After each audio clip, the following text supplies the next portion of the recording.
শুভ সকাল বন্ধুরা, তোমরা কেমন আছো? আশা করি সকলেই ভালো আছো। তো আমিও ভালো আছি। তো আমি ঘুম থেকে উঠেছি 5:30টার দিকে। আর একটা অভ্যাস আমার খুবই খারাপ, ঘুম থেকে উঠে একটু না হাঁটলে ভালো লাগে না সকালে।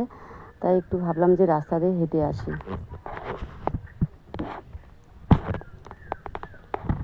তো বাড়ি গিয়ে কী কী কাজ করব সেটাই তোমাদের বলবো। তো আমার যা আজকে আমার আগে উঠেছে, তাই উঠান ঝাড়টাও আগে দিয়েছে। তো আমি বাড়িতে গিয়ে গোবর ফেলবো, তারপরে উনানের ছাই ফেলবো, থালা বাসন মেজে চাল ঝেড়ে রান্না করব।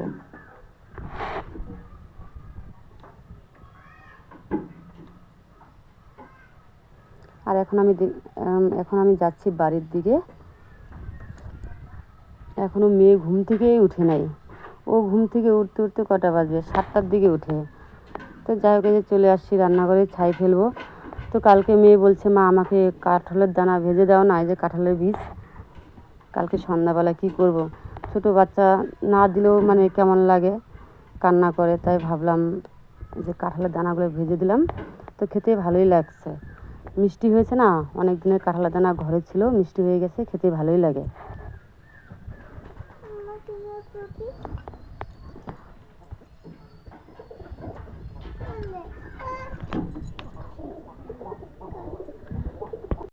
তো ঘুম থেকে ওঠার আগে শালিক পাখিগুলো রান্নাঘরে ঢুকে এই যে শুকনো লঙ্কাগুলো যে দেখছো, অর্ধেক করে ফেলছে।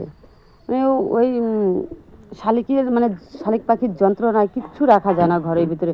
কোনো একটা জিনিস মানে যদি তুমি হালকা করে ঢেকে রাখো, তো সেটাও কীভাবে ফেলে খেয়ে নষ্ট করে দিবে এরকম। আর শুকনো লঙ্কা তো উনানের পাড়ে রাখাই যায় না, যদি তুমি ঢেকে না রাখো সব খেয়ে একদম কী অবস্থা করে ফেলে। তো আমাদের এই যে যেখানে আমরা গোবর ফেলি, তারপর ছাই ফেলি, তো আমাদের বাড়ির থেকে একটু রাস্তার পাশে, অনেকটা দূরেই আছে, কাছে না। আর এখন যে গোবর ফেলবো, তো বাড়িতে গরু আছে কটা? 4টা গরু আছে। তো 4টা গরুর গোবরও তো অনেকগুলো, 2-3 বার করে যে ফেলতে হয়।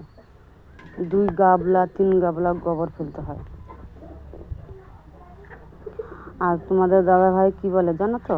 বলে, তোমাদের আর কী কাজ আছে, তোমরা কী করো? আমাদের বলে কোনো কাজই নাই। বাড়িতে কী করি? শুধু রান্না করি, খাওয়া দাওয়া করি, এইটুকুই। আর এইগুলো কাজ না। আর এতগুলো আমার ছাগল আছে জানো, ছাগল পালতে সেই কষ্ট। আর বিশেষ করে এই দিনে এখন তো সবাই চাষ করে ধান লাগানো হয়ে গেছে জমিতে। এখন ছাগলগুলো কোথায় দিব? গরু মনে করো গোড়ায় থাকে, খের দিলাম, ঘাস কাটে দিলাম, হয়ে গেল। হ্যাঁ, আর ছাগল তো যেমন তেমন ঘাস খাবে না, ভিজা থাকলে খাবে না, শুকনা ঘাস দিতে হবে। আর কোথায় নিয়ে আমি ছাগলগুলো মনে করো এখন দিব আমি? সব জমিতেই তো, সব জমিই গাড়া হয়ে গেছে। তাই প্রত্যেক দিন রাস্তায় নিয়ে যাও, রাস্তায় থেকে আবার আনো। আর পেট না ভরলে পরে গাছের ডালপালা কেটে দাও। আর বাড়ির লোক বলে যে কী করো সারাদিনে। এদিকে আবার আমার কাজের চাপ, তোমাদের তো বলছি। এদিকে আবার আমার স্কুলে যেতে হয়, 2বার করে রান্না করতে হয়। আবার স্কুল থেকে এসে বাড়ির সব কিছু সামলাতে হয়। আর তোমাদের দাদাভাই তো সকালবেলায় চলে যায় টোটো নিয়ে। কোনো দিন সকালবেলা 10টা-11টার দিকে আসে, কোনো দিন 12টা-1টার দিকে আসে, আর ওইদিকেই খেয়ে নেয়। এক এক সময় এমন এমন কথা বলে না, শুনে খুবই খারাপ লাগে যে বাড়িতে কী কাজ করো। ঘুম থেকে উঠেই তো ওই যে এইগুলো কাজ করতে হয়। ঘুম থেকে উঠে উঠান ঝাড় দিতে হয়, থালা বাসন মাজতে হয়, গোবর ফেলতে হয়, ছাগল বের করতে হয়। গরু আমি বের করি না, ওনারাই বের করে গরু। যতক্ষণ ছাগলকে খেতে না দিব, কুড়া চুকর ভুট্টা না দেবো, ততক্ষণ পিছন ছাড়বে না। আর 2-3 দিন থেকে আকাশটাও এমন মানে করতেছে, মানে জামা কাপড় 2-3 দিন থেকে কেচেছি, তো শুকাইতেছে না। ফ্যানের মধ্যে তো আর কত শুকাবে? যেইগুলো মোটা মোটা জামা কাপড়, ওইগুলো তো আর শুকাবে না। হালকা হালকা জামা কাপড়গুলো শুকায়, কিন্তু মোটা মোটা প্যান্ট জামাগুলো ওইগুলো শুকায় না।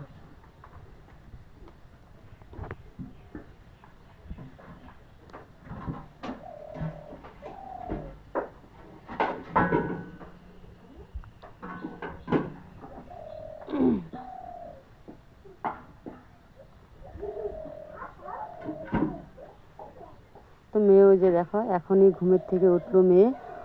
ওরও একটা বায়না, ঘুমের থেকে উঠে আগে একটু কুলে নাও, কুলে নিয়ে হাঁটো, না হাঁটলে হবে না, যত কাজই থাক। ওই কাজটা রেখে আগে ওর ওর কাছে আসতে হবে, এসে কুলে নিতে হবে, একটু হাঁটতে হবে। আমার মেয়ে আবার একটা বিষয় খুবই ভালো আছে, ওকে যে একটু বকা দেই, বকা দেওয়ার পরে যদি একটু আদর করি না, ও ভালো হয়ে যায়। অনেক বাচ্চারা আছে না, আদর করলেও মানে না, কুলে যায় না, কিন্তু আমার মেয়ে তা না। বকা দিলে কান্না করবে, কান্না করার পরে একটু আদর করলে না চুপচাপ। ও আদর জিনিসটা খুবই খুঁজে ছোটোর থেকেই, যতই বকি যতই মারধর করি, একটু আদর করলেই ঠান্ডা হয়ে যায়। আর এই যে দেখো চাল ঝাড়বো। আর এবার কী হয়েছে জানো তো, এবার না যে চালটাও না খুব একটা ভালো হয় না, মেশিনের কি দোষ নাকি না আমার শুকাইতেই একটু অসুবিধা হয়েছে, চালটা না অনেক কেটেছে।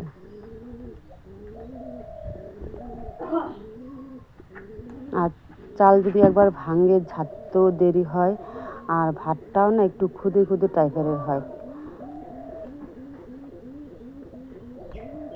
তো কালকে বিকেলবেলাও তাড়াহুড়া ছিল বলে দুই কুলা চাল ঝেড়েই আমি ছেড়ে দিয়েছি। তারপরে ভাবলাম যে সকালবেলা চাল ঝেড়ে, বেশি করে চাল ঝেড়ে রান্না করবো। তো যাই হোক, আজকে এই যেটুকুনি আছে সম্পূর্ণ চাল ঝেড়ে রান্না করব। আর আমরা সকালবেলা চা খাই না বন্ধুরা, জানো তো, আমাদের সকালবেলায় ভাত লাগে।